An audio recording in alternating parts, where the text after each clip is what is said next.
close your eyes now and let yourself settle into comfort. Tonight, we're going to take a gentle journey through time, through the quiet and hurried history of something wonderfully ordinary, something you've seen 1,000 times, touched 1,000 times, but perhaps never truly wondered about. Tonight, we'll explore the cardboard box. Yes, the humble cardboard box. That simple, folded friend that has accompanied humanity through more than a century of change. Let your breathing slow as we begin this story, because every object has a story, and some of the most beautiful stories belong to the simplest things. Picture, if you will, a world without cardboard boxes. It's harder than you might think. They're everywhere, aren't they? In your closet, in your garage, arriving at your door. But there was a time, not so very long ago, when they didn't exist at all. Our story begins, as so many stories do, with paper, ancient, beautiful paper. The Chinese discovered it more than 2,000 years ago, mixing mulberry bark and old fishing nets and rags into a pulp, spreading it thin, letting it dry in the sun. For centuries, paper was precious, delicate, used for writing, for art, for keeping records of things that mattered. But paper wanted to be more. In the 1800s, during the long, slow days of the Industrial Revolution, when machines were learning to hum and factories were beginning to fill the air with coal smoke and ambition, people were searching for new ways to package things. The world was changing, goods needed to travel farther, shops needed to display their wares, and the old methods, wooden crates, barrels, tins, they were heavy, expensive, or both. In England, in 1817, a quiet innovation occurred. Someone discovered that you could make paper thicker, stronger, by layering it, by pressing it, by treating it with certain substances. You could create what they called pasteboard. It wasn't quite cardboard yet, but it was getting closer. Pasteboard was stiff enough to hold a shape, light enough to carry. People began making hat boxes from it, playing cards, book covers. The world barely noticed. But the world never notices the small revolutions, does it? Not at first. Now let your mind drift forward in time to the 1850s. Imagine a Sunday morning in England, quiet streets, church bells in the distance, and somewhere, in a workshop, two men named Edward Allen and Edward Healy were looking at silk. They were trying to solve a problem. You see, silk was precious, and in transport, it would snag. It would tear. Expensive fabric. Ruined. They wondered, what if we created a liner? Something soft but structured. They took paper and pleated it, creating ridges and valleys, like tiny rolling hills. This pleated paper, they discovered, could cushion delicate things. They called it pleated paper, and later, corrugated paper. Corrugated, from the Latin corrugare, to wrinkle into folds. Can you picture it? Those gentle ridges, like the surface of a calm sea, frozen in paper. That innovation was the heartbeat of what would become the cardboard box. But we're not there yet. Not quite. These things take time. And time, when you're falling asleep, is a river that flows at whatever pace it wishes. Breathe in slowly. Breathe out. The corrugated paper was a success for lining, but it was fragile on its own. It needed something more. In 1871, a man named Albert Jones in New York City had an idea. What if you took that corrugated paper and glued flat sheets of paper on both sides? A sandwich of paper. The corrugated ridges in the middle would give it strength, springiness, resilience. The flat sheets on either side would give it smooth surfaces, protection. He patented this invention. Single-faced corrugated board. They called it at first, then double-faced.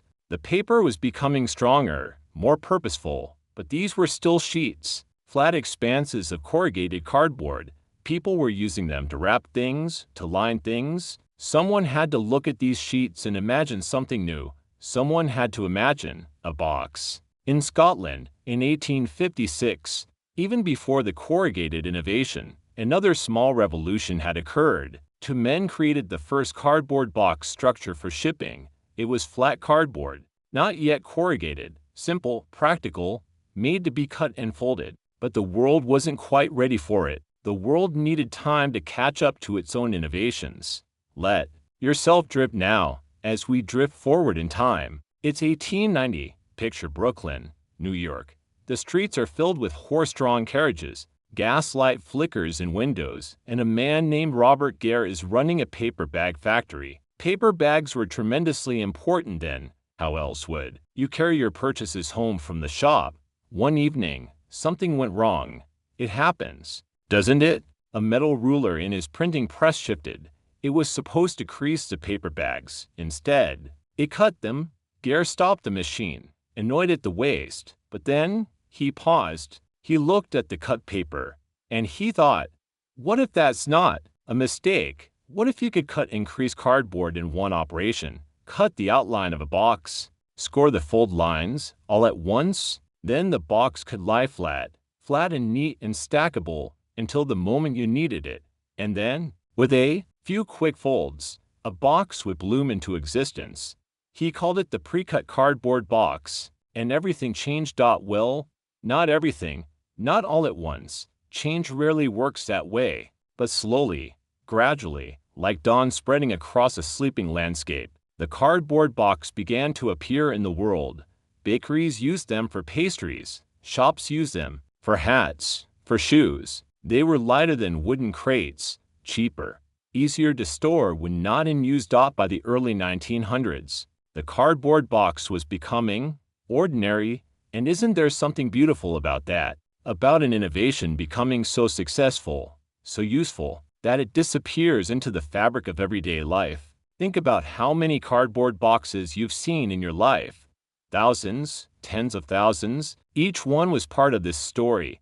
Each one descended from those early experiments with corrugated paper, from Robert Gair's printing press mistake, from all those quiet innovations.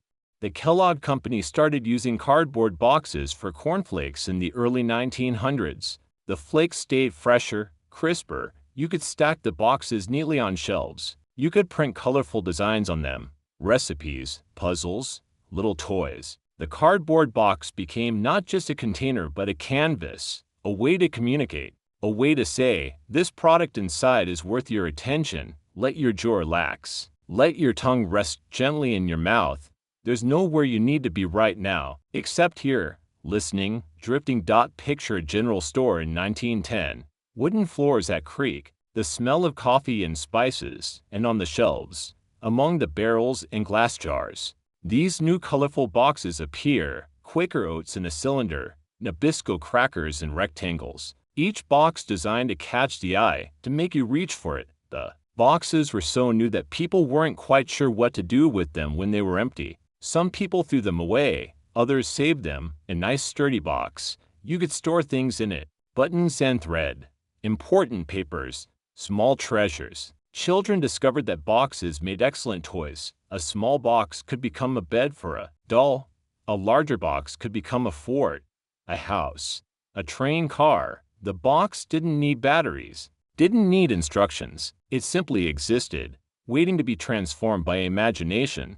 And then came 1914, the First World War. Everything changed, including boxes. During the war, cardboard boxes went to the front. They carried supplies, ammunition, medical equipment. They carried letters from home, precious letters that soldiers would read and reread, holding paper that had traveled across oceans to reach them. The letters would arrive in boxes, bundled together, sorted by regiment and company. Care packages from home arrived in boxes too. Mothers and wives and sweethearts would pack them carefully. Cookies wrapped in wax paper, socks, chocolate, small photographs.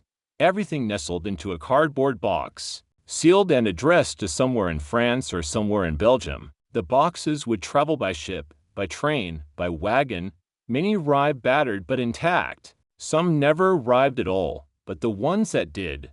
Imagine being a soldier, far from home, cold and tired and frightened, and receiving a box from home, opening it carefully, seeing familiar handwriting on the inside flap, smelling, for just a moment, the smell of home. The cardboard box became a carrier of love. Breathe deeply, in through your nose, out through your mouth. Let each breath carry away a little more tension. After the war ended, the world was different. Millions had died, empires had fallen, but life continued, and with it, The quiet evolution of everyday things. The cardboard box industry had grown during the war. Factories that made boxes for military supplies now needed peacetime customers. They found them in the 1920s. As economies recovered, consumption increased. People bought more things. Department stores grew larger. Chain stores began to spread, and all of these places needed boxes for shipping, for storage, for display. The technology improved too. Stronger adhesives, better printing techniques, wax coatings that made boxes moisture-resistant. You could ship ice cream in wax cardboard boxes now, packed with dry ice.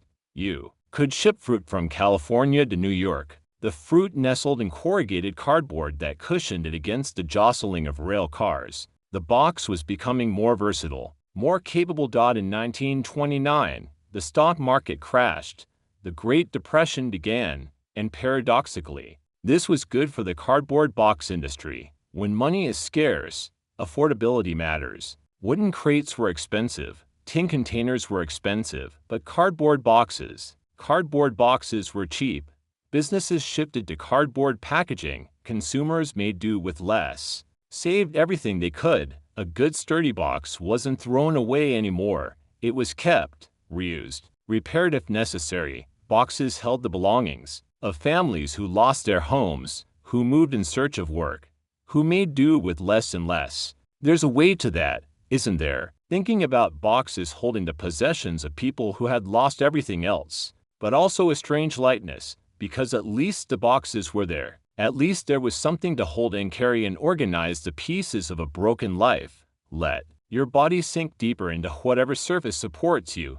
You're safe, you're warm, you can rest. The 1930s passed slowly. Dust storms in the plains, breadlines in cities, people making soup from scraps and wearing cardboard in their shoes when the soles were through. Cardboard, not just for boxes now, but for insulation against the cold. And then, 1939, war again. Another world war, larger and more terrible than the first. Again, cardboard boxes went to war, this time in even greater numbers. The scale of the war was enormous. Millions of soldiers, massive amounts of supplies. Everything needed to be packaged, shipped, stored. The military developed standards for boxes, specifications, exact dimensions, exact strength requirements. A box for rations had to be one size, a box for ammunition another. Everything organized, categorized. Systematized. In the factories back home, many of them staffed by women now. Machines ran constantly, cutting cardboard, folding cardboard, printing cardboard. Millions and millions of boxes, an endless stream, feeding the vast machine of war. And in people's homes, boxes arrived with different news. The telegraph that came in an official envelope, the letter from the War Department. These didn't come in boxes, but the belongings of soldiers who didn't come home, those came in boxes, carefully packed by strangers, uniforms folded, personal effects cataloged, everything that remained of a person, fitting into a cardboard box. It's a somber thought, but it's part of the story. The cardboard box has witnessed joy and sorrow, celebration and loss. It has carried gifts and held grief. It has been present for beginnings and endings. Let that weight rest for a moment, then let it go. Let it drift away like a cloud across the sky. We're here to rest, to sleep. The hard things can be acknowledged and then released. Breathe, just breathe. The war ended in 1945. The soldiers came home, and life began again. After the war, something remarkable happened. The economy surged. People who had lived through depression and war wanted to build, to buy, to create stability. They wanted homes, they wanted families, they wanted things. The 1950s arrived bright and optimistic, at least on the surface, and the cardboard box rode that wave of optimism into every corner of American life. The suburbs were born. Cities had grown crowded during the war as people moved for factory work. Now they moved again, outward, to new developments with names like Levittown and Parkside and Meadowbrook, identical houses on curved streets, each house with a yard, a garage, space for a family. And moving to these new houses required, you can guess, can't you? Boxes. Mountains of boxes. Picture a Saturday in May, 1953. A family preparing to move. The father brings home boxes from the grocery store, from his office, from anywhere that will give them away. The mother wraps dishes in newspaper, packs them carefully into boxes. Crystal glasses, grandmother's china, everything precious, everything breakable, trusting to cardboard and newspaper to keep them safe. The children pack their rooms, toys into boxes, books into boxes. One child writes "My stuff don't touch" in crayon on the side of a box, the misspelling, preserved forever, or at least until the box is unpacked and broken down and recycled. On moving day, everything goes into a truck, box after box after box. The truck drives across town, or across the state, and at the new house, the boxes come out. They're carried through doorways, stacked in rooms, and slowly, over days and weeks, the boxes are unpacked. The family settles, and the boxes are broken down, stacked flat, and either stored in the garage in case we need them someday or put out with the trash. The cardboard box facilitated a massive migration, millions of families moving to suburbs, and each move required dozens of boxes. Let your eyes relax, even behind your closed lids. Let them soften, let them rest. But the boxes weren't just for moving. In the 1950s, consumerism truly took hold. Television became common, and with television came advertising. Buy this, try that, new and improved. People bought more, which meant more things needed to be packaged, which meant more boxes. Appliances came in large, sturdy boxes, refrigerators, washing machines, television sets. These boxes were so large and so sturdy that people definitely saved them. In basements and attics across America, giant cardboard boxes accumulated. We might need to move someday.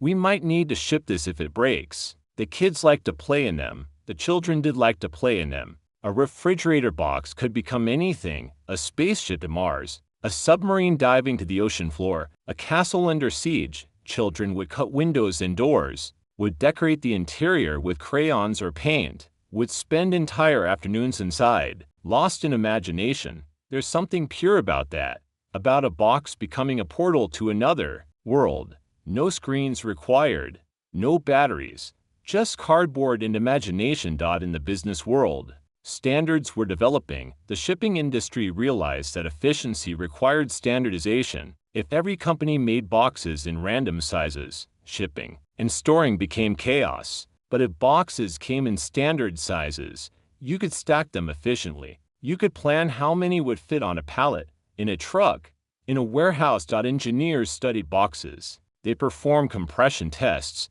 How much weight could a box bear before it collapsed?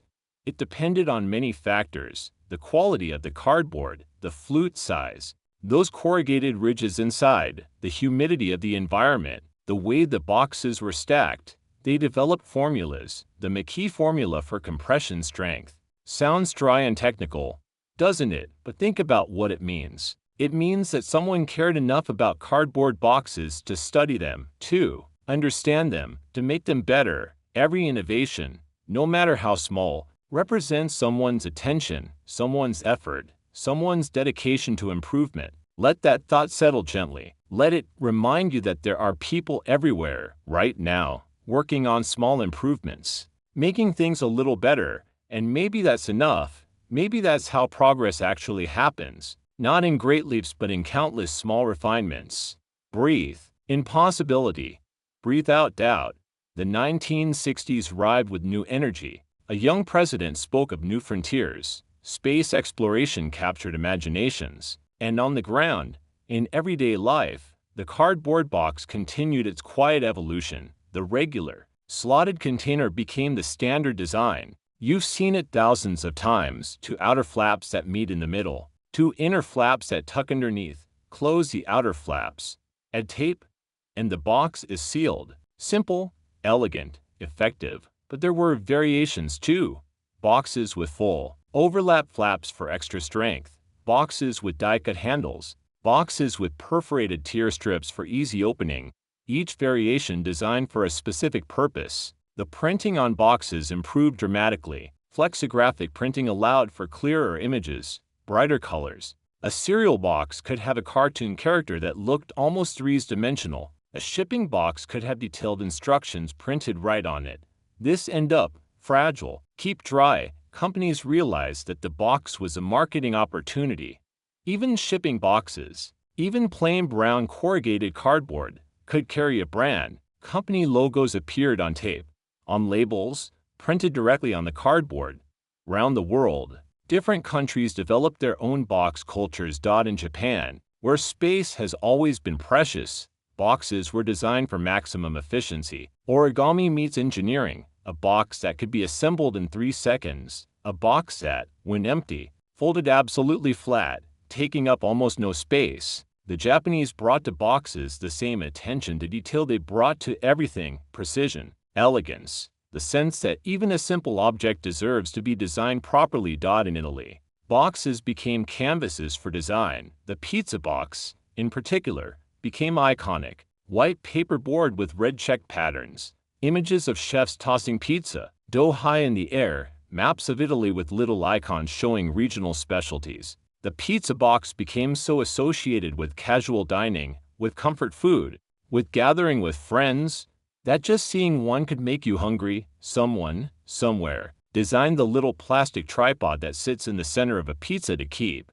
the box lid from touching the cheese. Someone thought of that. Someone solved that small problem. And now, millions of pizzas later, that solution is so common we don't even think about it. But tonight, we can think about it. We can appreciate the small solutions to small problems, the accumulated wisdom of humanity, one tiny innovation at a time. Let your muscles go loose and heavy. There's nothing you need to do, nothing you need to solve.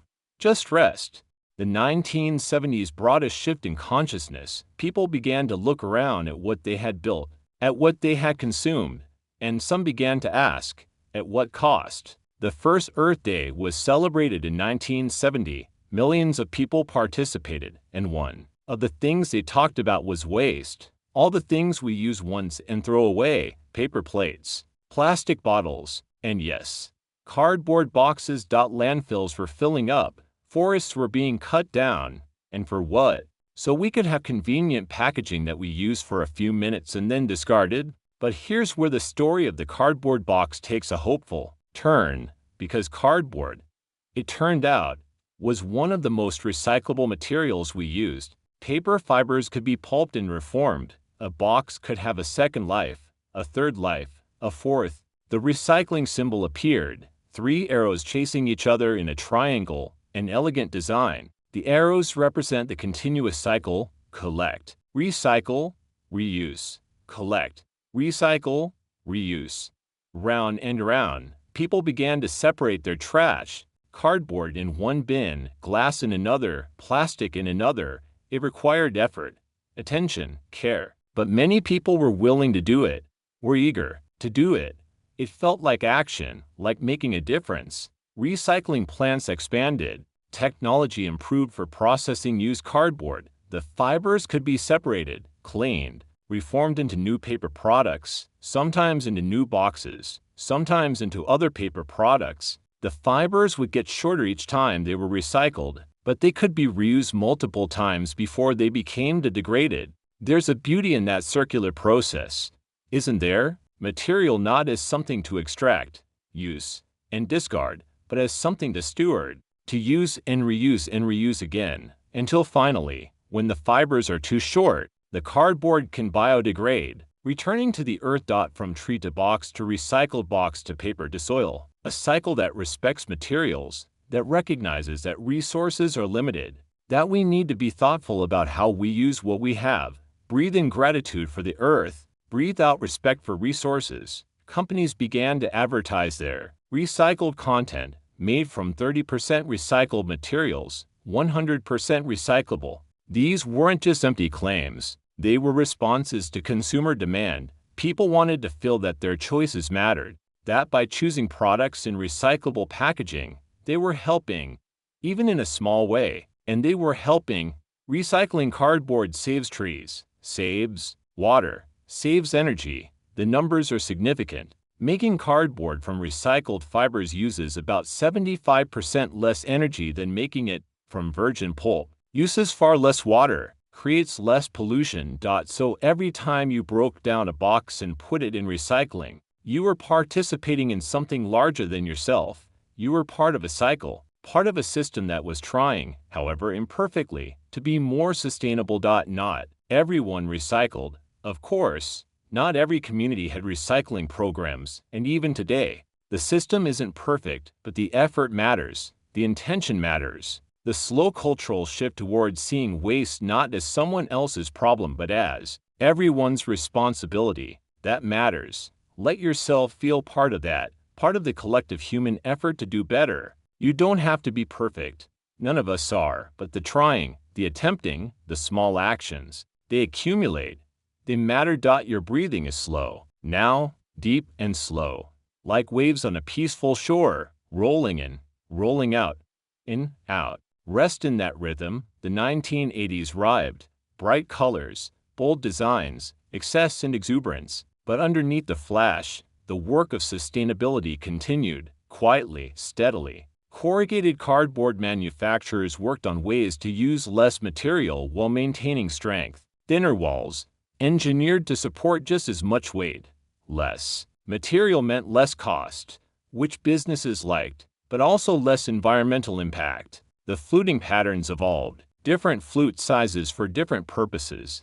E-flute, very thin, for retail packaging where you wanted a smooth printing surface. C-flute, standard, for most shipping boxes. B-flute, slightly smaller. A-flute, larger, for cushioning, and double wall, and triple wall for heavy-duty applications. These technical details might seem dry, but think about what they represent.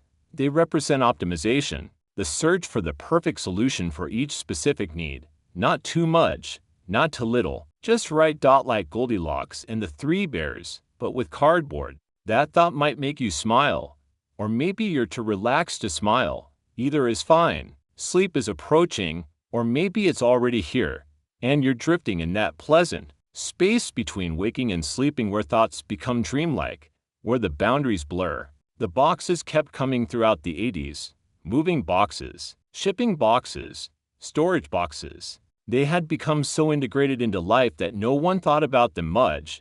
They were just there, part of the infrastructure of modern living. In warehouses, in the back rooms of stores, workers broke down empty boxes all day, flattening them, stacking them, sending them to recycling. New boxes arrived full, were unpacked, were broken down. The cycle repeated endlessly.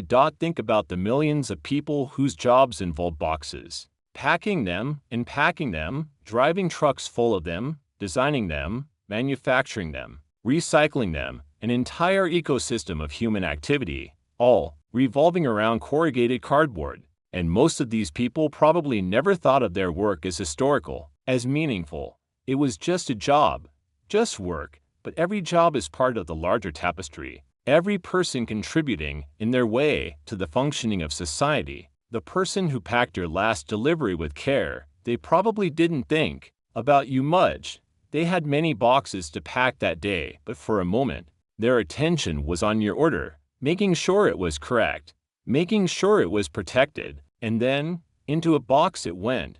And that box traveled to you.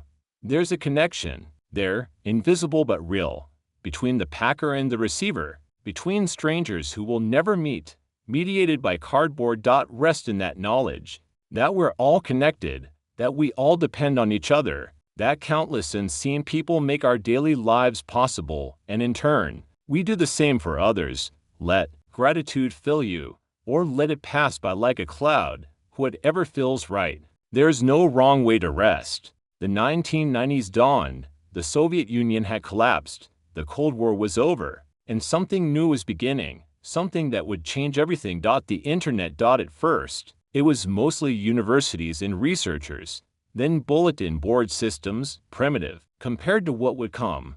Then, slowly, the World Wide Web, websites appearing, browsers making it easy to navigate, and people began to wonder, could you sell things over the internet? The answer, it turned out, was yes, very much yes. In 1994, a man named Jeff Bezos left his job on Wall Street and drove across the country to Seattle. He had an idea for an online bookstore. He called it Amazon, after the river, because he wanted to suggest something vast and comprehensive. The first book Amazon sold shipped on July 16, 1995. It was Fluid Concepts and Creative Analogies by Douglas Hofstadter, and it shipped in a cardboard box. That box was the first of billions. At first, online shopping was niche, a curiosity. People weren't sure about giving their credit card numbers to websites. They weren't sure the products would actually arrive. They wanted to see things in person before buying, but slowly, trust built. Orders were placed and products arrived, in boxes, always in boxes, and people realized, this is convenient. You could shop from home.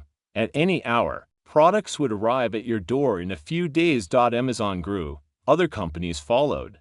eBay, for buying from individuals, online retailers for specific products. The infrastructure developed. FedEx and UPS expanded. New warehouses were built specifically for e-commerce. Fulfillment centers. They called them vast buildings filled with products, waiting to be ordered, waiting to be packed, waiting to be shipped. And every single order went into a box. Let your mind wander through the vast spaces of those warehouses. Rows and rows of shelves, stretching into the distance, products organized by mysterious algorithms, workers walking miles each day, gathering items for orders, bringing them to packing stations. At the packing stations, boxes of various sizes wait, flat and ready. The worker assesses the items, chooses the right box, folds it into shape in one smooth motion, a motion they've done thousands of times, places the items inside, adds bubble wrap or air pillows or crumpled paper for cushioning, closes the box, tapes it, applies the shipping label, sets it on the conveyor belt. The box begins its journey through the warehouse, onto a truck, to a sorting facility, onto another truck, through more sorting facilities, and finally, to a delivery truck in your neighborhood. And one morning, there it is on your porch, your box. This one particular box, out of millions shipped that day, it found you.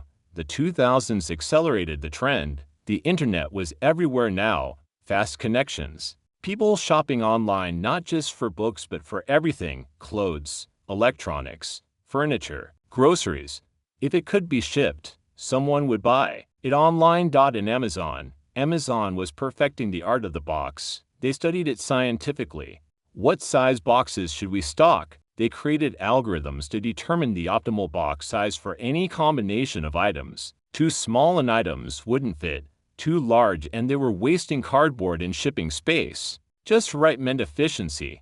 They invented frustration-free packaging for some items. No plastic clamshells that required scissors and resulted in cut fingers. Just cardboard.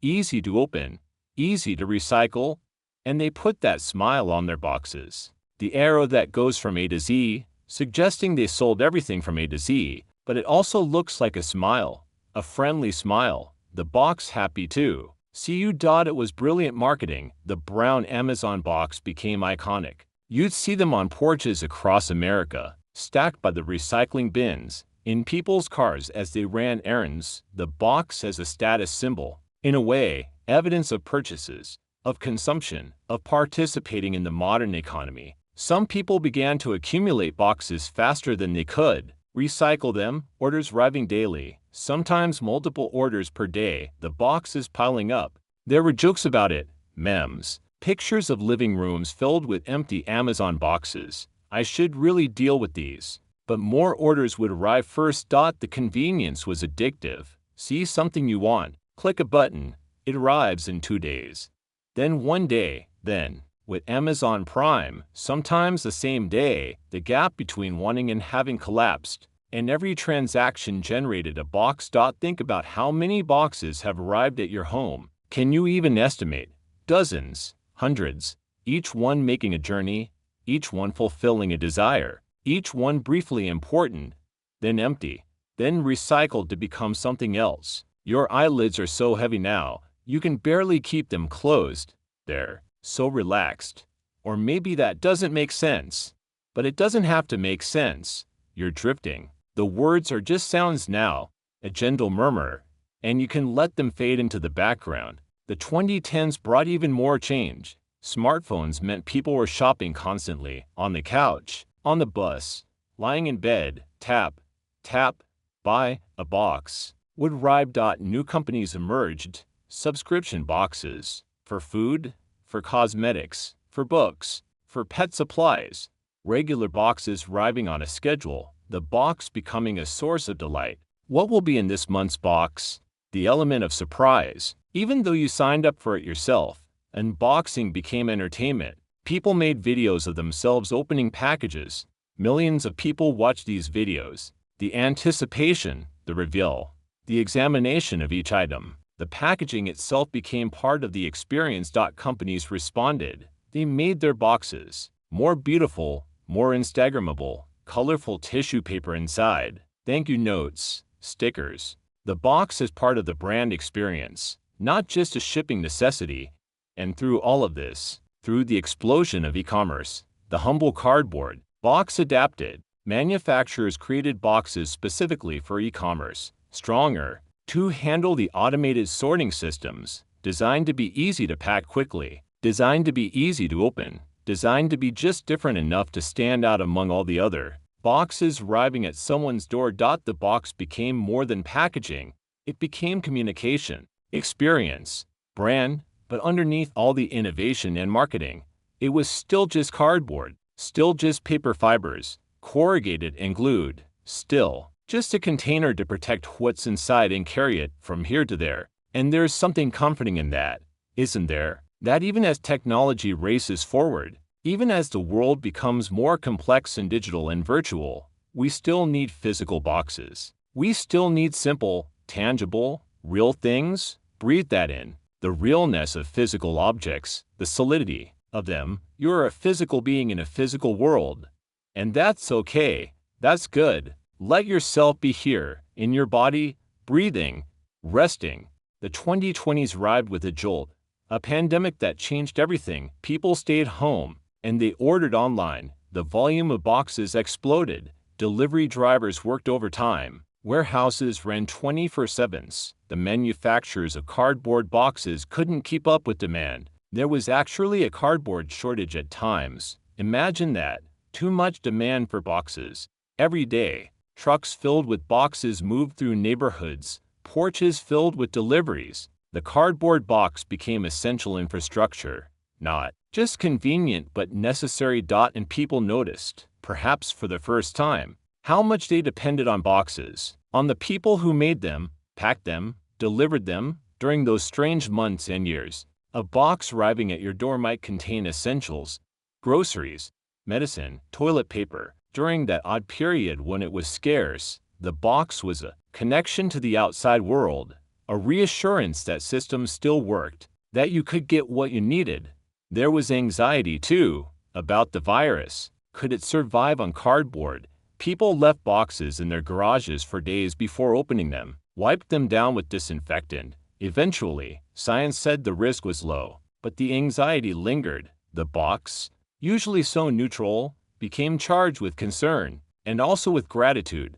Gratitude for the people who kept working, who packed boxes and drove trucks, and sorted packages while others stayed safe at home. Let yourself feel that gratitude now, for the systems that support you, for the people you'll never meet who make your life possible. Send them a silent thank you. They won't hear it, but the act of gratitude itself is meaningful. It changes you. Breathe in appreciation. Breathe out any remaining tension. As the acute phase of the pandemic passed, people's lives returned to something more normal, but some changes stuck. People had gotten used to ordering online, grocery delivery, meal kits, clothes, books, everything arriving in boxes, and companies had to reckon with the environmental impact. The sheer volume of cardboard being used was staggering. Yes, it's recyclable. Yes, it's often made from recycled material already. But still, was there a way to do better? Innovations accelerated. Companies experimented with mushroom-based packaging. Mycelium, the root structure of mushrooms, could be grown in molds and used as cushioning material. It was completely biodegradable. It could be composted in your garden. Other companies worked on packaging made from agricultural waste, rice husks, wheat stalks, things that would otherwise be burned or discarded. turning waste into packaging material. Some explored seaweed-based alternatives, algae that grows rapidly, requires no fresh water, and can be processed into a material similar to cardboard. The cardboard box itself got reimagined. Could boxes be designed to require less material? Could they be stronger with less cardboard? Could they be reused more easily? Some companies created reusable shipping boxes, sturdy plastic totes that a customer would receive, unpack, and then leave on their porch for pickup. The box would return to the warehouse, be cleaned, and be reused. Dozens of times, hundreds of times. It's an old idea, really. Milk delivery used to work that way. Glass bottles returned and reused. The past and the future meeting. Other innovations focused on eliminating boxes entirely for some products. Clothing could ship in compostable bags. Books could ship without extra packaging, just a shipping label directly on the product. If it didn't need protection, why use a box? Every innovation represented people trying to balance convenience with responsibility, trying to maintain the benefits of e-commerce while reducing the environmental cost. It's easy to be cynical, to say it's not enough, to say companies are just greenwashing, making claims to look good without real change, and sometimes that criticism is valid. But some of the people working on these innovations genuinely care. They're trying to solve real problems. They're experimenting, failing, learning, trying again. That's how progress happens. Not perfectly, not instantly, but gradually, through accumulated effort. You don't have to solve these problems. You don't have to fix the world. You can just rest. Let the people working on solutions do their work. You can support them with your choices when you're able. But right now, you just need to sleep. Let go of any burden you're carrying, any feeling that you should be doing more. You're enough. You're doing enough. Rest. The box, in all its variations and innovations, continues to evolve. Smart boxes are being developed with sensors that monitor temperature, humidity, shock. They can report on conditions during shipping. If something breaks, you can see where in the journey it happened. Boxes that assemble themselves. Shape memory materials that fold into shape when activated. Still experimental, still expensive, but interesting. Boxes designed specifically for e-commerce returns, easy to reseal, with return labels already attached, simplifying the process of sending things back. And boxes designed for complete circularity, made entirely from specific materials that can be recycled indefinitely without degradation. The holy grail of sustainability. Not there yet, but getting closer. Meanwhile, in developing parts of the world, cardboard boxes are just becoming common. People experiencing the convenience of affordable packaging for the first time. The same innovations that happened in the West a century ago, happening now in different contexts. Children in cities around the world still play with boxes, still transform them with imagination. The refrigerator box spaceship, the moving box, Ford. These are universal experiences, crossing cultures and generations. There's something profound in that the simplest things, a box, imagination, play, these don't change. Technology advances, society transforms, but a child in a box, that's timeless. Let yourself remember being a child, if you want, or don't. Let your mind wander wherever it wants to go, into memories or into nothing, into dreams or into peaceful darkness. You're safe, you're comfortable, the story continues, but you don't need to follow it. You can drift away entirely, can wake up tomorrow not remembering when you fell asleep. That's okay, that's the goal. The cardboard box exists in our lives at specific moments. Think about when you encounter boxes. Moving day, there's a whole ritual around it, isn't there? Weeks before, you start collecting boxes. From stores, from friends, from the liquor store because those boxes are sturdy. You pack non-essential things first. Out-of-season clothes, books you won't read before the move. Gradually, your home becomes a landscape of boxes. Towers of them. Your life reduced to labeled containers. There's something unsettling about that. Seeing everything you own in boxes. It makes you realize how much you have.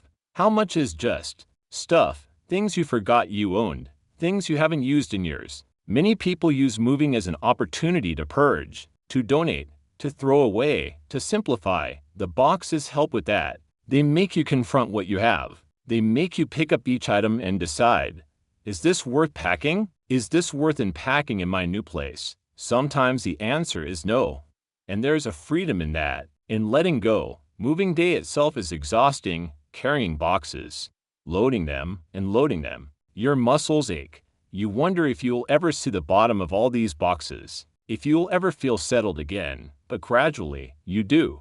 Boxes are unpacked. Items find new homes in new spaces. The boxes are broken down, and eventually, you're home. Your new place feels like home. The boxes are gone, recycled or given away or stored for the next time. The cardboard box facilitated your transformation, your move from one place to another, one phase of life to another. The box held your past and carried it into your future. Breathe slowly. Feel yourself held, like items in a box, protected, safe.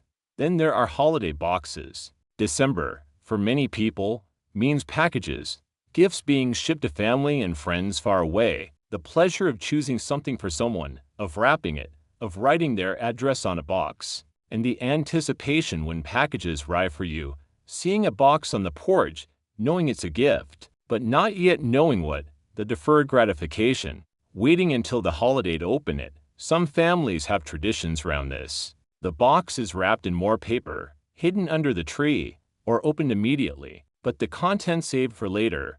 Everyone has their rituals, and after the holiday, more boxes. Boxes that held gifts now empty, broken down and added to the recycling, or saved, because you might need to ship something yourself, or reused by children to build forts, to create their own worlds. The cardboard box marks time, marks seasons, marks celebrations. In spring, boxes might hold new beginnings, moving to college, sending a child off with boxes of belongings, dorm essentials, so much stuff packed into boxes, transported to a small room shared with a stranger. The boxes help, they organize, they carry, they make the transition possible. Summer might mean moving too. Leases ending, new jobs starting, the boxes come out. Again, fall brings students returning, boxes shipped ahead or packed into cars. The cycle continues, and so the box is woven through the calendar, through the rhythms of life, always there, always useful,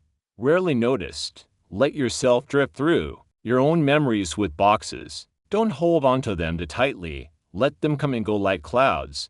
Maybe you remember a specific box, a delivery that brought something you'd been waiting for, a gift from someone you loved, a box you packed carefully because it mattered what was inside. Maybe you remember the smell of a box of books from a used bookstore, musty and papery and full of possibilities. Maybe you remember boxes in your childhood home, storage boxes in the attic or basement, boxes of decorations brought down each year, the ritual of unpacking them, the familiarity of seeing the same ornaments, the same items, each year. Maybe you remember the boxes when someone died, when you had to go through a loved one's belongings, everything sorted into boxes, to keep, to donate, to throw away, the weight of those decisions, the memories held in objects, now held in boxes. The box has been there for all of it, joy and sorrow, beginnings and endings, ordinary moments and significant ones. It doesn't judge, doesn't care, it simply serves,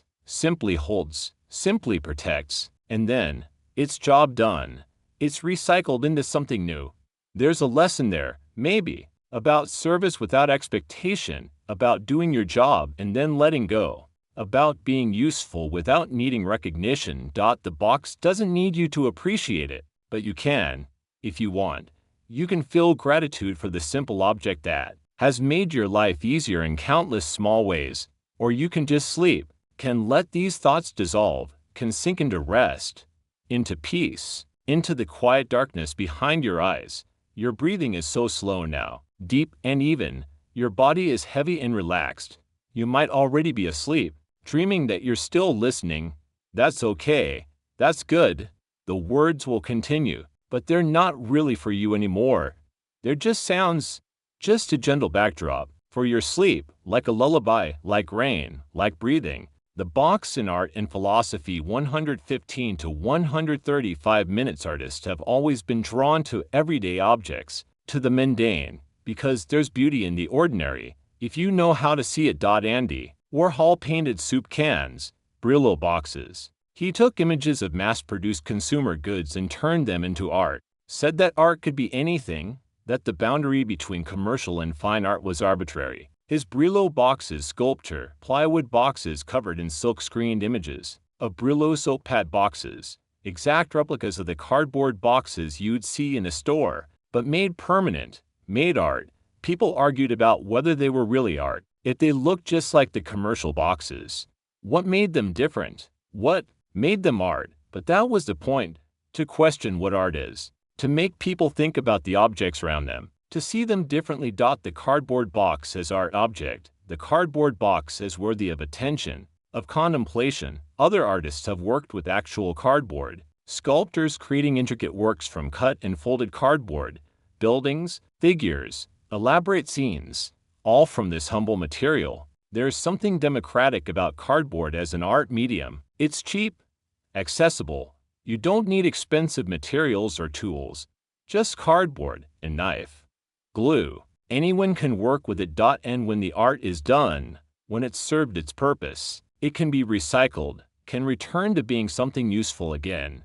The art doesn't need to be permanent. Its impermanence is part of its beauty. In philosophy, there's a thought experiment called ship of Theseus. If you replace every part of a ship over time, is it still the same ship, or is it a different ship? The cardboard box has a similar quality. The box you recycle becomes pulp. That pulp becomes new paper. That paper becomes a new box. Is it the same box, or a different box? The fibers are the same, mostly, but the form is new. The function is the same. It's still a box, but it's a different instance of boxness. These questions don't have answers, or they have multiple answers, depending on how you define things, but they're interesting to think about. The nature of identity, of continuity, of what makes something itself. The box doesn't care about these questions. It simply is, simply exists, simply does what a box does. Maybe there's wisdom in that, in not overthinking, in simply being, simply doing what you're meant to do without worrying about deeper meanings or philosophical implications. Or maybe I'm projecting meaning onto an object that has no meaning beyond its function. Maybe the box is just a box, but nothing is just anything, is it? Everything is connected to everything else. Every object has a history, a context, a web of relationships to other objects and ideas. And people. The box connects to trees, to forests, to photosynthesis in carbon and climate, connects to workers in factories and warehouses and delivery trucks, connects to your purchases and moves and gifts and moments of joy or necessity, connects to recycling systems and sustainability efforts and questions about consumption and resources. The box is a node in a vast network. Pull on it and you pull on everything else. It's all connected. Or maybe that's just what happens when you think about something long enough. You find connections. You create meaning. You weave narratives. The box doesn't need your narratives, doesn't need your meanings. It's fine being just a box, and you're fine being just you. You don't need to be profound, don't need to understand everything, don't need to have deep thoughts about cardboard boxes or anything else. You can just be, just breathe, just rest. Let go of trying to understand. Let go of trying to find meaning. Let go of everything except this moment, this breath, this restful state. You're drifting now, drifting like a box on a conveyor belt, moving smoothly toward your destination, toward sleep, toward rest, toward dreams or darkness. Whichever comes, the journey is almost over. You traveled far tonight, through time and space and ideas, through the history of a simple object that turned out to not be so simple after all. But now it's time to arrive, time to stop moving, time to be still, like a box that's reached its destination, that's been unpacked, that's served its purpose. You can rest now, can be empty, can be at peace. Right now, at this very moment, somewhere in the world, someone is folding a box into existence. Hands that have done this thousands of times, smooth, automatic movements, fold, tuck, tape, done. Another box ready to be filled. Right now, somewhere, a box is being packed. Someone placing items inside carefully, adding cushioning, closing the flaps, applying a label. sending the box on its journey. Right now, a box is on a truck, rolling down a highway, traveling through the night while you sleep. Inside are items going to people who are waiting, or who have forgotten they ordered something and will be surprised when it arrives. Right now, a box is being delivered, placed on a porch, the driver ringing the bell or knocking and moving on. They have many more deliveries to make. The box waits patiently to be discovered. Right now, someone is opening a box. The anticipation, the slight resistance as the tape is broken, the flaps opening, the tissue paper or plastic or bubble wrap being moved aside, the item revealed, the moment of connection between expectation and reality. Right now, a box is being broken down, flattened, torn along the seams, stepped on to compress it, added to a pile of other broken down boxes, waiting for recycling day. Right now, cardboard is being recycled, old boxes being pulped, the fibers being separated and cleaned, being mixed with water and chemicals, being formed into new sheets, being dried and pressed and rolled, becoming material that will become boxes again. Right now, someone is playing in a box, a child, probably. The box is a spaceship, a house, a store, a boat. The child is completely absorbed. Time has stopped. There is only the game, the box, the imagination. Right now, someone is storing something in a box, photos, maybe, or important papers, or mementos from a trip, things worth keeping but not worth displaying. The box will hold them safely, will preserve them. Right now, somewhere, someone is moving their life in boxes, tired muscles, a long day ahead, but also hope, anticipation. The boxes are temporary, soon they'll be unpacked. Life will continue.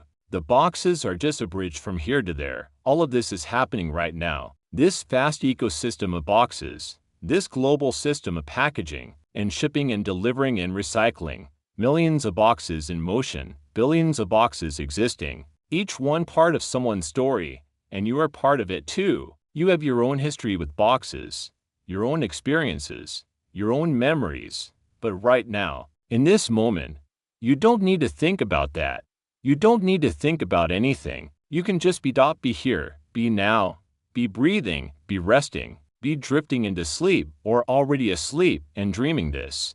The present moment is all there is. Everything else is memory or anticipation, but this is real. This breath, this heartbeat, this state of peaceful rest. Stay here, stay in this moment. Let time soften and blur. Let the past and future fade. Let there be only now. Now, now, now. Each moment a new now, each breath a new beginning, each heartbeat a small cycle of systole and diastole, contraction and release, work and rest, effort and ease. You don't have to do anything. Your body knows how to breathe. Your heart knows how to beat. Your mind knows how to dream. Everything is happening as it should. You're safe. You're comfortable. You're exactly where you need to be. And in this moment, somewhere, a box is doing what a box does. Holding something, protecting something, serving its simple purpose without complaint or expectation. Be like the box, simple, functional, at peace with your purpose. Whatever that purpose is, or at peace with having no particular purpose at all. Just being, just existing, just resting. The night is deep now. The world is quiet. Or if not quiet, then distant. The sounds of the world don't have to reach you. You're in your own space, your own peaceful bubble, and nothing can disturb you unless you let it. So don't let it. Keep resting, keep drifting, keep sinking deeper into relaxation, into peace, into sleep. You're dreaming now, or you're so relaxed it feels like dreaming. The boundary between waking and sleeping has dissolved. You're floating in that in-between space, and in this space, boxes appear, but they're dream boxes. Surreal, strange, following, dream logic. A box that's bigger on the inside than the outside. You open it and find a vast space inside, a room, a house, an entire world. You step inside and find yourself somewhere new, somewhere unexpected. A box that speaks. It tells you secrets, whispers truths that you'll forget when you wake. The box knows things, has traveled far, has seen much. It shares its wisdom, and you listen. and the words make sense in the dream even though they wouldn't make sense awake. A box made of light, translucent, glowing. You can see through its walls. Inside is something beautiful, something you can't quite identify. You reach for it but never quite touch it. That's okay. Just seeing it is enough. A box that multiplies. One box becomes 8. They surround you, not threatening, just present, an infinity of boxes. All of them empty, all of them waiting to be filled. A box from your childhood, the one you made into a fort, but now you're small enough to fit inside comfortably. You crawl in, it's cozy, safe, the walls are decorated with crayon drawings. Your drawings, from so long ago, you remember making them, or you think you remember, or you're creating the memory now, a box that floats. It drifts on air like a balloon. You hold its flaps like a string. It lifts you gently, your feet leave the ground, you're floating too, drifting over landscapes, over oceans, over clouds. The box carries you, takes you wherever you need to go, a box that's also a book. You open it and pages unfold. Stories written on the inside, tales of all the things the box has held, all the journeys it's made. You read slowly. The words blur and shift, but the feeling remains, connection, history, continuity. These dream boxes don't need to make sense. Dreams don't make sense. They just are. They flow and shift and transform. And you flow with them, shift with them, transform with them. You're not trying to understand, not trying to remember, just experiencing, just being in the dream, in the soft, strange, peaceful dream. A box is in beneath the dream. Your body rests, deeply, completely, every muscle loose, every breath slow and deep. You're getting the rest you need, the restoration, the renewal. The dreams continue, or stop, or become something else entirely. It doesn't matter. You're asleep now, truly asleep, and the story can continue or end. You won't know, won't care. You're gone into sleep, into rest, into the peaceful darkness.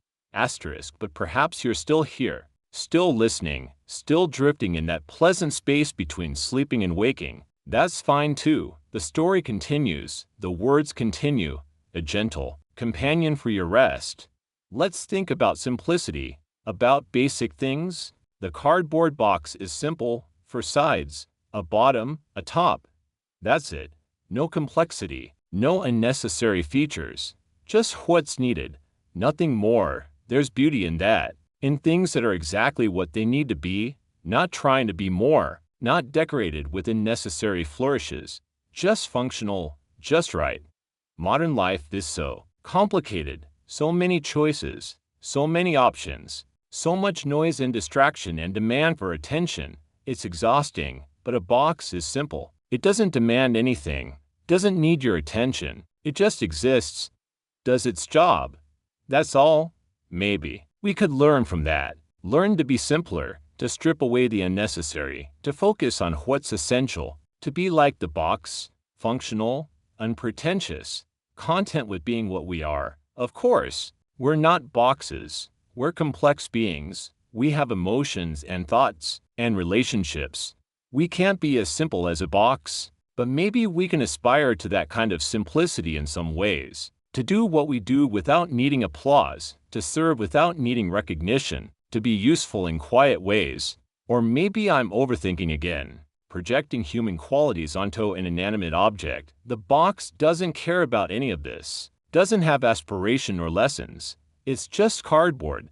And that's okay too. Sometimes things are just things. Not everything needs to be a metaphor. Not everything needs to teach us something. Sometimes a box is just a box, and that's enough. Let yourself be just yourself, not trying to be more, not trying to learn or grow or improve. Just being, just resting, just breathing. This is enough.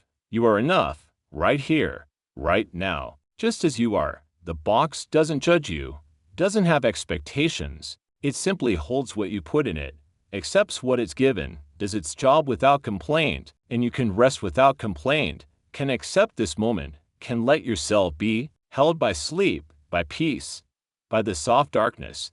There's nothing you need to achieve tonight, no insights you need to have, no lessons you need to learn, You can just rest. Just sleep. Just be. The simplicity of that.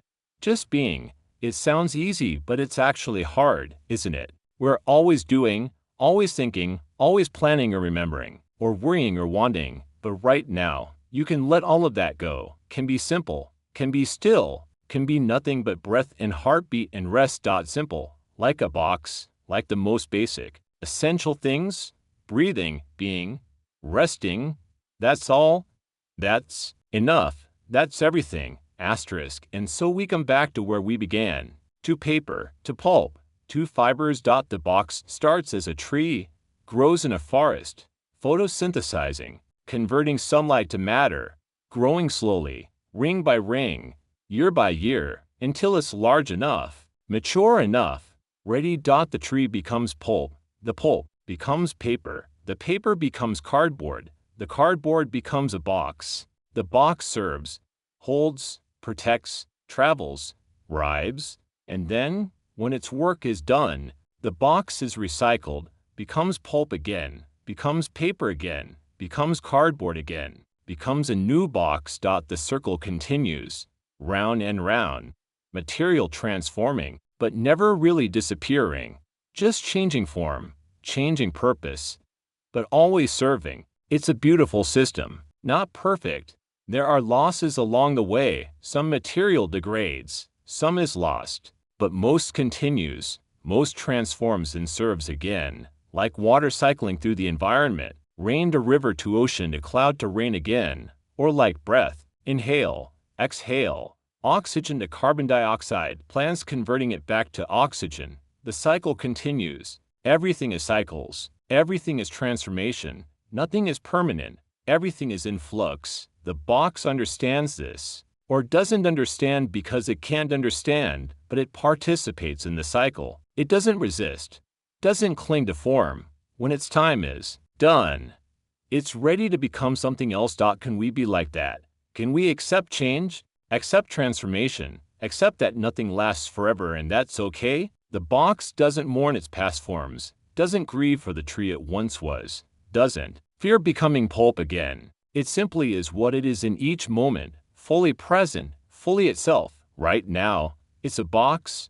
Before, it was something else. After, it will be something else again. And all of that is fine. All of that is as it should be. You too are in transformation. Every moment, your cells dying and being replaced. Your thoughts shifting and changing. Your life moving from past through present into future. You are never exactly the same person you were a moment ago. You are always becoming, and that's beautiful. That's how it should be. Change is life. Stagnation is death. So we change, we transform. We cycle through states like the cardboard cycles through forms. And right now, you are cycling through consciousness, from awake to drowsy to sleeping, from awareness to dreams to deep rest. This too is natural. This too is right. Let the cycle continue. Don't resist. Don't try to stay awake. Let yourself transition. Let yourself transform. From waking to sleeping, from busy to rest, from full to empty. Empty like a box that's been unpacked. Empty but not useless.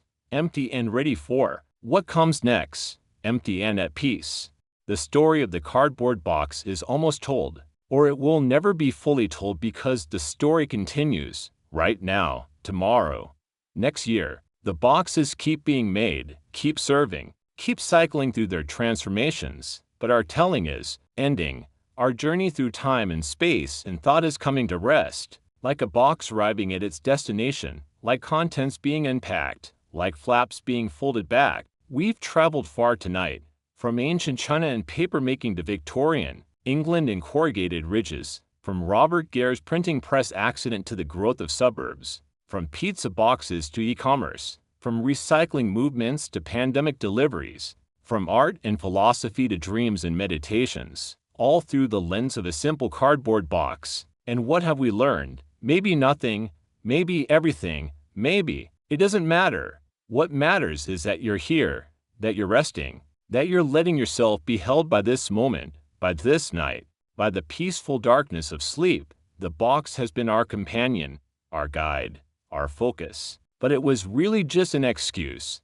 An excuse to slow down, to breathe, to let the mind wander and settle and eventually stop. The box doesn't need you to think about it, doesn't need you to appreciate it or understand it. It will continue doing what boxes do regardless of whether you notice, and you can continue to sleeping, dreaming, resting, taking the restoration you need, waking tomorrow refreshed, ready for whatever comes. The boxes will be there tomorrow, arriving on porches, being packed in warehouses, being recycled into new material, the cycle continuing. And you'll be there too, continuing your own cycles, your own transformations, your own journey through time. But tonight there's only rest, only peace, only sleep. So sleep now.